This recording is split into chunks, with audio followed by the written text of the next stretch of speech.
Governor, thank you so much for your time today. Why don't we start with what is in your special sauce? You are the two-time governor of the state of Kentucky, a state that Donald Trump won handily. So what's so magical about you, sir? Well, I appreciate the question. I think it's about focus. It's about a recognition that while I run for a political office, most people when they wake up each morning aren't thinking about politics. They're not thinking about the next election. They're thinking about their job and whether they make enough to support their family. They're thinking about their next doctor's appointment for themselves, their parents, or their kids. They're thinking about the roads and bridges they drive each day, the public school they drop their kids off at, and they're thinking about whether they feel safe in their community. And I think as you look back at Kentucky in the last 5.5 years, we've moved the needle on all of those areas. And yes, people care about different issues, but if you're struggling to afford that next prescription for your child, it's hard to get to anything else. But where's the disconnect? Because when you mention the roads and bridges, I think about DOGE cuts and all the cuts the federal government is making. When you talk about dropping your kids off at school, I think about the Department of Education getting gutted. And when you talk about jobs, I think about these trade tariffs and what they are doing to small business, big business, and obviously the markets. How do you put all those things together and speak to, what do the people in your state tell you? Because they are still deep red Donald Trump supporters. Well, but I think what you're seeing nationally are numbers significantly changing because of exactly what you're talking about. I believe that Donald Trump is our president because at the end of that election, he convinced the last group of movable voters that his opponent was distracted while he would focus on prices and helping you get by at the end of the month. But there is no question that he's done anything but that since being in office. I've never seen anything in politics more attributable to one person and one person alone than his tariff decisions that are devastating our economy. So what I'm seeing are small businesses that had supported this president that are pulling back. They get materials in from China that they can't source in the United States. And so what it means for their margins is they're going to have to lay off 10% of their workforce. Those are people they know in small communities. What I'm seeing about families when they see these studies that say it could cost them $4,700 more a year, that doesn't just hurt the budget, it blows a hole in the budget. But I tell you what will move people more than anything else, and that's the potential Medicaid cuts that could come out of Congress. Medicaid covers the people we love the most in this world, our parents and our kids. 50% of all Kentucky kids are covered by Medicaid. 70% of all of our long-term costs are covered by Medicaid. And rural health care will cease to exist if they do major cuts. So think about how we've expanded health care in Kentucky. We now have 2 pediatric autism centers in eastern Kentucky in Appalachia. I'm happy about Parents it. used to be told, me too. Yeah. Parents used to be told that they needed to drive to Lexington a couple hours, or even more painfully, they needed to move for the health care of their children. All of that we would lose. These rural hospitals are typically the second biggest employer in any community behind the public school system. And what it would mean is whether you have private insurance or on Medicaid, you drive hours to get the care you need from the same doctor who lost their job in your community. I'm seeing it on the ground right now. This will cause the American people to nearly revolt if they make these cuts. What about when you talk about your regional hospitals, I think about what DOGE cuts are going to do to regional economies. Yes. When you think about what a massive employer your hospital systems are, yes. The University of Kentucky, you don't have lots of big businesses there. But if we suddenly see huge cuts to NIH, huge cuts to public universities, and just lots of federal jobs get cut, what will that do to your economy? And we haven't even touched business yet. It'll have a major impact, both from jobs and from people struggling to get by. So there's been an announcement that a Social Security office in Hazard, Kentucky, also in eastern Kentucky, is going to close. At the same time, they're going to shut down the call-in number for people to call that have questions. So what they're going to have is a senior having to drive from Hazard a couple of hours to another office, and they're not going to have all the paperwork they need because they weren't able to call the number and figure out what they needed. And what that means is someone who paid into the system, who's entitled to it, and who relies on it just to get by, will not be able to get that payment for that month. You look at NIH cuts, and it's significant for the University of Kentucky and the University of Louisville, but it's also significant for a lot of our families. You know, as governor, I've appropriated more money to childhood cancer research than any other governor in our past, and I meet these families. These families have to be told sometimes that there is no cure and that there are no other possible avenues to pursue, and no parent should ever have to hear either of those. The idea that we would stop the research into something afflicting children like that is just wrong, and it's cruel, and we wouldn't let some tech intern determine the health care for a child suffering from cancer, yet they're getting to decide what research to cut. It's totally upside down. You're suing the administration over the DOJ cuts. Where are you in this process? So I am in 2 lawsuits, at least. It depends on the day. What we have here are just to set kind of the legal framework. This isn't a president's discretionary spending. These are all acts of Congress, meaning they're laws on the books, just like any other law. On top of that, an appropriation has been made that says here is the money to follow through with this law that we passed. And then the federal government has entered agreements with us, contracts that say we will provide this money for this service, and often the state has already floated the money out there. So this is this administration saying we're not going to keep our word, we're going to break our contract, we're going to ignore a law passed by Congress, and we're going to ignore the appropriation. There is not a legal ground that they can stand on. I used to be an attorney general. And this idea that they're floating, even for, we call them the COVID dollars, but they're really public health dollars to help make sure we are better prepared for any future pandemic.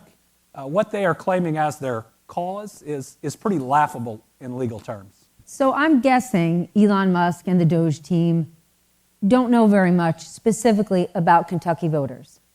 Nor the federal government. But members of Congress do, who represent Kentucky. And Congress could stand in the way of DOJ. They could stand in the way of what the president is doing on tariffs. Are you speaking with Republican members of Congress that represent the state of Kentucky? Because I would guess the interests you're talking about, they share with you. We have a real challenge here in that we're supposed to have 3 branches of government that all check. Hold on. Is it a yes or a no? You're talking to members of Congress in your state. We're talking to members of Congress every time we see a funding cut. We're making sure that they know about it. And many of them work to help. I'll tell you, to give credit where credit's due, Mitch McConnell's out there saying tariffs are bad and are attacks on our people. Rand Paul's out there saying tariffs are bad and attacks on their people. I'm out there saying tariffs are bad and attacks on our people. So if Rand Paul, Mitch McConnell, and I all agree on something, it's probably because it's true. But that's what I wanted you to get. Yes. Is that a model for kind of the rest of the country, right? We talk every day about how divided we are, but what Rand Paul and Mitch McConnell and you are doing collectively is representing your state together, and that, in theory, is government working. And all we're doing is our job. All right, we take that oath of office to serve our Commonwealth. We also take an oath of office to uphold the U.S. Constitution and, for me, the Kentucky Constitution. If you are allowing a president to ignore a law that you passed as Congress, you are not meeting your oath. You're not doing what you have to for us to have the functional government that our founders created. I mean, do your job. You know, your job isn't to be the best Republican or the best Democrat you can be, but to be the best representative of your people. I'll give you an example. My job's to be the best governor I can be. And so I'm speaking out here today against a number of policies of this administration because they're bad for my people. But if you ask me how FEMA has done responding, especially to our February flooding, it's the best response I've seen. And we've had 14 federally declared disasters since I became governor 5.5 years ago. We've been hit harder than anybody. But if you're going to have credibility to speak out on what this administration is doing wrong, when it does something right, you've got to be willing to admit that too. So how do you work with this White House? If the president invited you up for a visit, would you go to the White House? If a president invites you for a visit, you go. That's a respect you ought to show to any president. Now, would I disagree with that president in private or in public? Yes, because again, that's my job. But I can't let the difference in parties or disagreement we had yesterday potentially impact progress that could be made tomorrow. And when I speak out on tariffs or anything else, it's my hope they'll change their mind. Now, we should want any federal administration to be successful, because if they're successful, it's good for our people. And so I'm being I'm probably just loud by nature, but I'm being this loud because we really need them to rethink this tariff policy that would so harm the people of my state. You've said the tariff policy is the president and the president alone. He stood up there with the big poster. He did. Bourbon is one industry that is unique to Kentucky that I know you care a lot about. The president has made his view on tariffs clear. He has a very strong opinion, but he's open to talk. And he's basically saying, come on down, we can negotiate. Can you see yourself, or have you reached out to this White House on behalf of the bourbon industry? We've reached out to, not the president directly, but a number of different points in the White House that will talk with us, and talked about how important this is for that industry. Now, our largest industry in Kentucky is aerospace. Most people don't know that about us. And then it's automotive, but 95% of the world's bourbon is made in Kentucky, and the other 5% is counterfeit. And none of the world should be deprived of great Kentucky bourbon. But when you look at the actions of this administration, they go beyond what we saw in the first term. Look at Canada. I mean, Canada's been an amazing ally to the United States. And they love bourbon. They do. And they have followed us into just about every international conflict we've been in, regardless of probably whether they thought that we were right. And for the president to be kicking Canada and talking about the 51st state or any of that stuff is so disrespectful that they're not just looking at reciprocal tariffs, they're taking American products off the shelf. And it's hard to blame them based on the way that they're being treated. And so all of this wrong tariff approach is not just hurting us economically, but I worry about security and world security. I think about how important our alliances with Europe have been for world security and what it means the way this administration talks about it. But are all tariffs bad tariffs? Because Kentucky is a state that's been hurt by globalization. And there are a lot of Trump supporters in your state who buy into this idea, short-term pain, long-term gain, even though we haven't heard about what the long-term gain plan would look like. What do you say to those voters? Because they are struggling. Yeah, the answer is no, not all tariffs are bad, but we're not talking about nuance in the approach of this administration. You know, if somebody's hitting you with a baseball bat, you tell them to stop. You don't say switch to a ruler. And that's what we're seeing. This approach by the administration is the wrong way to approach tariffs. You think about trade policy being complicated and taking an approach that is nuanced and that takes time to implement and is carefully implemented. But we're not seeing any of that from the approach of this administration. It sounds like from everything that I'm hearing, you try to take the politics out of politics. Every time we can. So another big business in your state is Toyota. They've got one of the largest manufacturing plants in the country, and they've specifically expanded their electric vehicle manufacturing. How is it that electric vehicle production has become so politicized, and how do you solve for that in a state where it's really important to you? It should have never been politicized, and it will hit people who voted for this president the hardest. Tell us why. Because we're building the two biggest battery plants on planet Earth. They are Ford and SK On. The smaller one is 0.9 miles from beginning to end.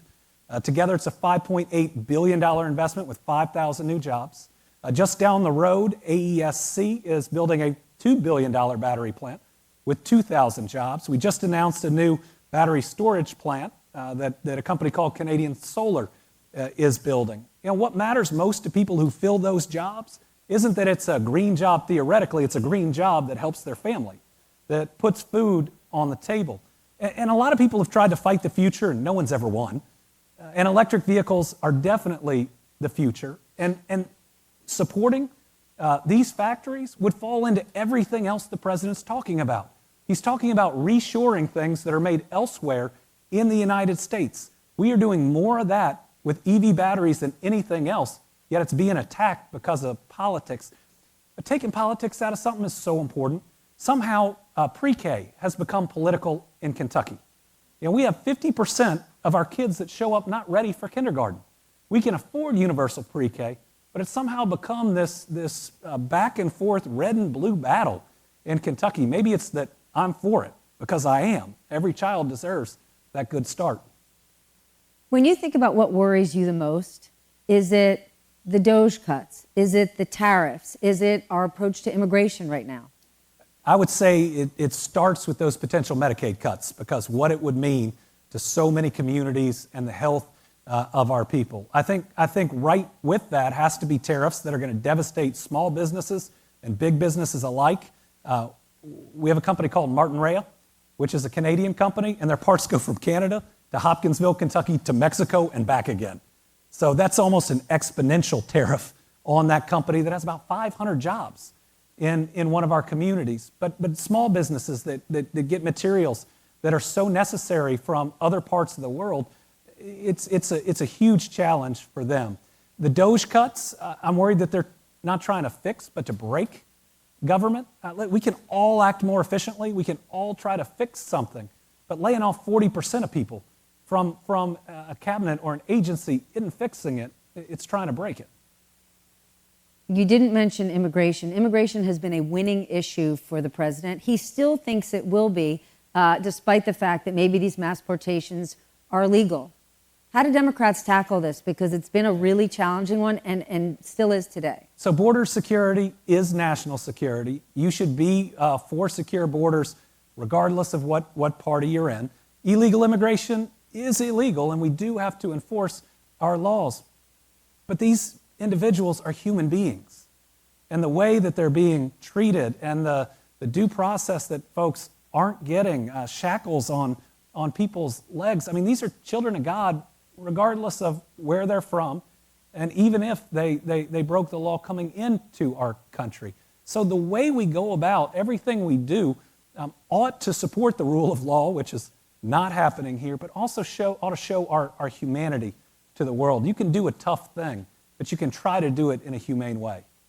Everything I'm hearing from you is sort of rooted in the idea of decency and goodness and family values. Amen. Why is it that family values voters are so difficult for Democrats to peel from Republicans? Democrats stopped talking about their why a long time ago. I thought you were saying wives. I'm like, wow, where are we going here? But I will talk about Brittany anytime you like. She's. We can stop talking about our wives. Okay, sorry, back to it, yes. We talk about the what, and we get into the nuance. We get into subsection A, point I on our policy. But we never talk about why we make the decisions that we do. For me, it's my faith that drives me in just about everything I do.